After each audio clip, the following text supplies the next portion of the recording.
So, if you're a lover of great classic cars, then you'll be so happy you stuck around for more Explore Tulsa. Oh yeah, they will, Trish, because our next guest, truly a great artist. Buck Heron's been taking cars apart, putting them back together again better than ever before for as long as he can remember. And now he has a collection of classic cars that would make any enthusiast green with envy. Yeah, and they probably wish they had a few of those cars too. Let's check in with Buck and learn more about the passion that drives his desires.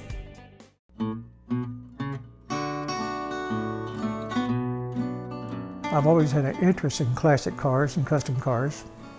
I'm also an artist, but I never thought I could make any money with artwork, so I didn't do that.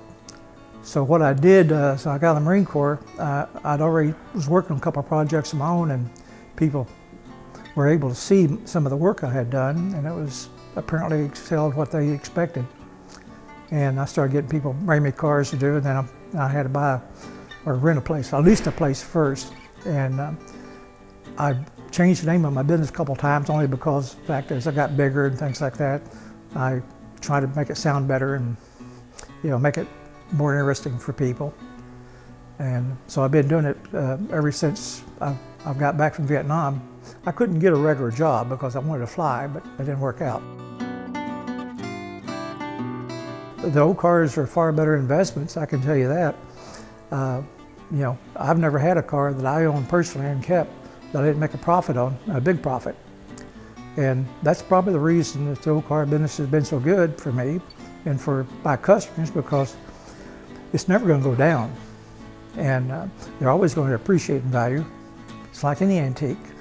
But the beauty of a classic car is that it will increase in value while you drive it.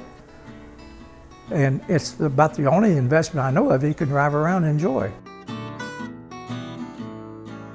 Okay, it's a 1969 SS or Super Sport Chevelle.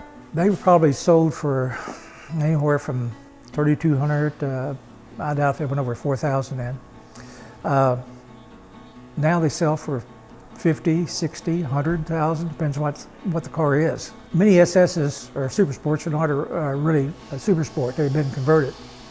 Now this has been converted, it's a nice job. It's got a 454 in it. If it was a true SS of the year of that vintage, it'd be a 396 probably.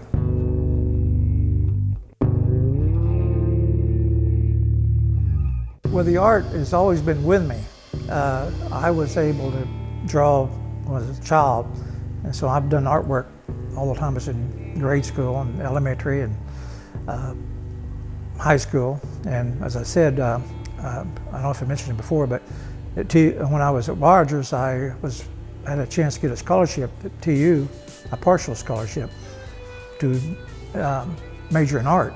Well, as I said, I do not believe, I've been from the country, I don't know anybody that ever made money with art, so I consequently didn't think I could make a living, so I never did pursued it. I went to TU for 2 years, but I did go to Northeastern and finish up, but I got a Bachelor of Science degree. I was going to either go to dental school, med school, or something of that nature before I was drafted to go to Vietnam. I prefer three-dimensional art because of the cars. I always like to look at things, I like to profile things, and you can see by looking at some of my art that I prefer to do humans, animals, and things of that nature. And most of the statues and things I'm doing now are human beings, and I like that the best. And it is so, I just get more satisfaction with it. Plus, I blank out when I'm doing it, I don't have to think about my other worries.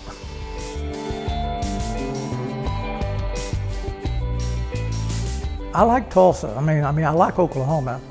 I don't like the winters, I don't like the summer, but the people are good here. I have good friends. I have people I enjoy to be with. I've been East Coast, West Coast, and I prefer this area probably over any other state. The only other state I'd think about going to would be Dallas or Texas, but I don't want to go to Texas, it's too hot there.